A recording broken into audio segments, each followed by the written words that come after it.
Ukraine is striking at Russia's powerful S-400 air defense systems, and getting some hits.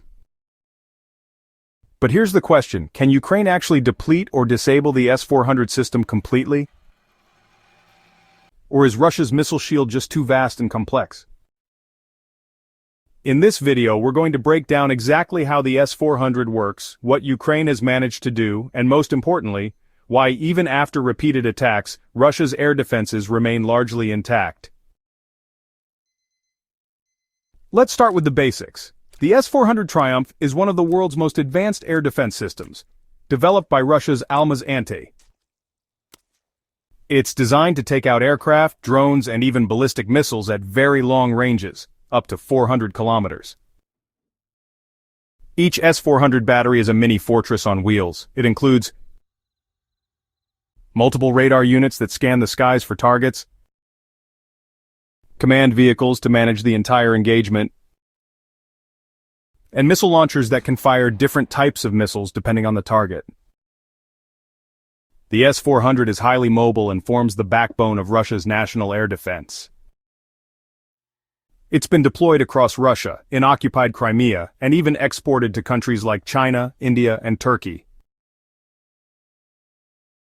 Now, Ukraine has recently intensified its efforts to attack S-400 units, especially in Russian-occupied regions like Crimea and Donetsk.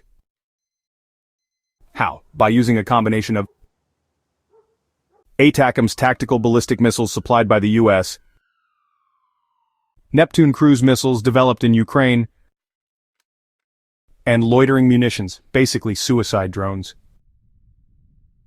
In May 2024, Ukraine launched an ATACMS strike that destroyed an entire S-400 battery in Donetsk. Launchers, radars, and command systems, all damaged or taken out. Similarly, in Crimea, Ukraine used Neptune missiles to knock out the 92 N6 radar, one of the key components of the S-400. So yes, Ukraine is landing some serious punches, but now comes the twist.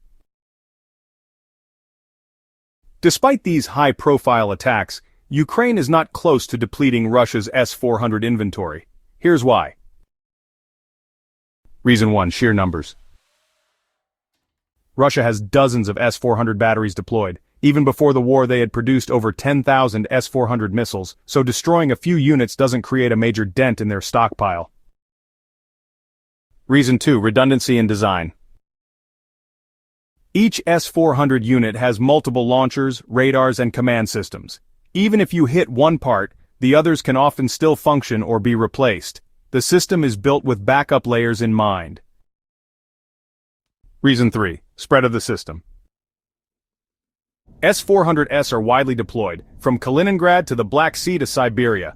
It's not like one attack can compromise the entire network. So even though Ukraine's attacks are effective locally, they're not causing a strategic collapse in Russia's air defense capability. That said, the attacks have exposed some real weaknesses of the S-400. First, the S-400 is not designed to intercept ballistic missiles at close range. Especially not when those missiles are packed with cluster munitions, like the American-supplied ATACMS. These scatter dozens of small bomblets that can destroy radars, launchers, and vehicles. Second, the S-400 relies heavily on its radar systems. If you knock those out, which Ukraine has done in a few cases, the launchers become nearly useless. No radar means no eyes. Third, even with advanced tech, the S-400 can't be everywhere at once. Russia has a huge front to defend, and Ukraine is taking advantage of gaps and weaknesses in that coverage. So while the system is powerful, it is not invincible, and Ukraine is learning how to exploit that. Let's talk about supply and attrition. Due to Western sanctions, Russia's ability to produce new S-400 components has slowed down. Reports suggest that they're only making around 50 to 100 missiles per year right now, a big drop compared to earlier. Meanwhile, Ukraine is increasing its use of Western-supplied long-range weapons.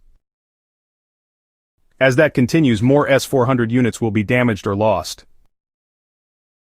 But here's the key point. Russia still has a big stockpile. And unless Ukraine can destroy dozens of batteries across multiple locations, the overall impact remains limited.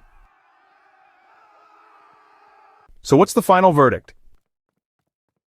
Ukraine can damage and degrade individual S-400 units, and it has done so impressively.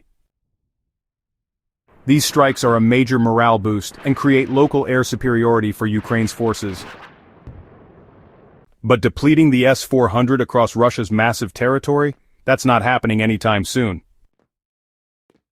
Unless Ukraine gets more advanced weapons, and unless Russia's production continues to shrink, the S-400 will remain a powerful pillar of Russian defense.